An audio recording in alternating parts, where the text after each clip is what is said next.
누군가가 나를 지켜보는 게 틀림없어. 어떻게 내가 사면 내려가고 팔 때마다 올라가? 주린이라면 이런 감정 한 번쯤은 꼭 느껴보셨을 것 같아요. 특히 코로나 시기 정말 손만 대면 그런 대박이 터지던 시절 많은 사람들이 생각을 했습니다. 나는 신의 손이라고. 하지만 잠깐의 좋았던 시절이 지나니 남는 건 빚뿐인 20대 분들이 많았죠. 왜 그 좋았던 불장이 있었음에도 우리는 주식으로 돈을 벌지 못했을까요? 오늘은 그 비밀을 한번 파헤쳐 보겠습니다. 코로나 시절 이후부터 주식 투자하시는 분들은 많이들 경험하셨지만 손만 대도 대박이 터지던 그런 시절이 또 있었잖아요. 당시에는 돈을 한참이나 풀던 시기였기 때문에, 그리고 금리도 괜찮았고 또 환율도 괜찮았던 시절이라서, 또 미국 주식이 핫한 시절도 있었고요. 국내장도 굉장히 핫한 종목들이 많았습니다. 제가 2차 전지 했던 것처럼요. 그래서 이런 불장 시기에 종목만 잘 정하면 정신없이 올라가던 경우도 볼 수 있었어요. 그런데 여기서 문제가 생깁니다. 잘못된 학습이 이 뇌에 각인이 된 거죠. 잘못된 학습은 잘못된 판단을 내리게 하는데요. 코로나 시절 잠깐의 불장 이후 수많은 사람들이 깡통을 찬 이유기도 했습니다. 소위 초심자의 행운이라는 말 다들 들어보셨죠? 주식에서 아무것도 모르는 초보가 아무것도 모르는 상태로 투자를 했는데 수익을 보는 일이 생기는 거예요. 문제는 그 한 번의 행운이 사실은 악마의 달콤한 유혹이었죠. 그 경험은 많은 사람들의 그 심장을 바꿔줬는데요. 바로 야수의 심장으로 만들게 된 거예요. 100만 원을 넣어서 20만 원을 벌었으니 1000만 원을 넣으면 200만 원을 벌 수 있고 1억을 넣으면 2천만 원도 벌 수 있다는 착각을 하게 만들죠. 정말 운 좋은 사람들은 그렇게 몇 번 정도 수익을 받겠죠. 그리고 이런 생각을 하게 되죠. 혹시 나는 전설적인 일본의 투자자 BNF 같은 숨겨진 천재가 아닐까 하고요. 정말 근거 없는 자신감, 근자감이 머릿속에 형성됩니다. 문제는 그 이후 공격적인 투자가 시작된다는 점이죠. 그냥 좀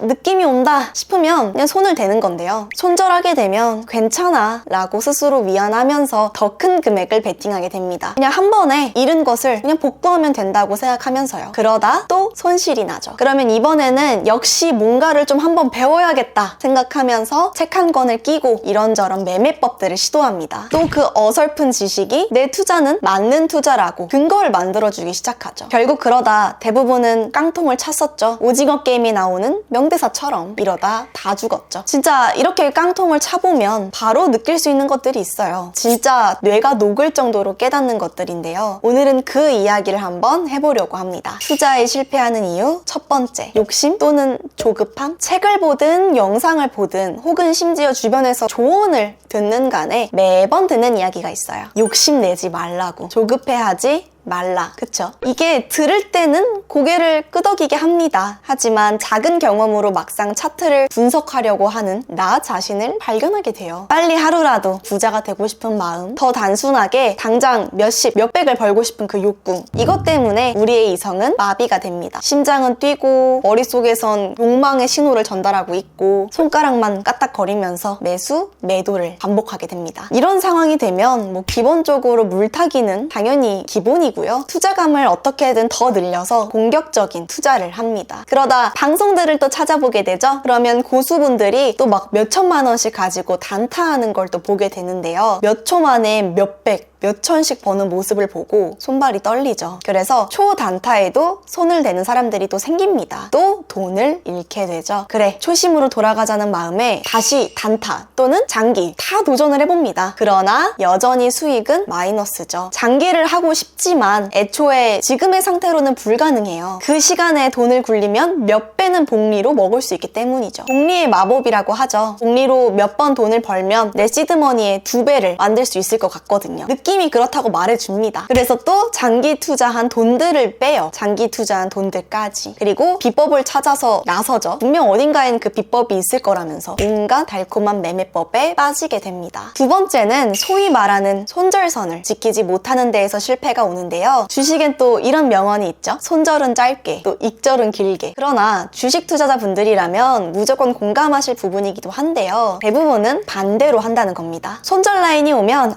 조금만 더 기다려 기다려보자. 복구가 될 거야. 라고 생각하죠. 그러나 손절 타이밍을 놓치면 이렇게 생각합니다. 그래, 분할 매수하면 되잖아. 하고 분할 매수를 가장한 물타기를 시전하죠. 익절을 할 때에도 조급한 마음이 옥죄어 옵니다. 바로 떨어질 것 같은 느낌. 그래서 급하게 팔아치우게 되죠. 결국 시간이 지나 보니까 손절, 익절, 뭐 하나 타이밍을 잘 잡지 못했어요. 그리고 세 번째는 우리는 늘 기억하는 것만 기억합니다. 이게 어떤 말이냐면 제가 예전 영상에서도 이야기했었죠. 인간은 익숙함을 더 선호한다고. 우리의 뇌는 감각 기억을 토대로 작동합니다. 그 중에서도 시각 기억은 1초보다 짧은 시간만 유지가 되는데요. 즉 수많은 정보들이 뇌에 들어오지만 그중 쓸데없는 것은 바로바로 삭제된다는 뜻입니다. 하지만 시각 정보 중에서도 관심을 가진 정보는 뇌의 단기 기억 공간으로 이동을 한다고 하는데요. 우리가 주식창을 봤을 때 소위 말해 빨간불만 유독 기억하는 이유입니다. 하루에도 수십 개씩 올라가는 종목들, 매일 떡상하는 테마주들, 아침 9시마다 미친 듯이 올라가는 단타 종목들, 이런 게 뇌리에 남습니다. 그리고 불현듯 이런 생각을 하죠. 내가 저런 거 했으면 벌써 차 한 대는 샀을 텐데.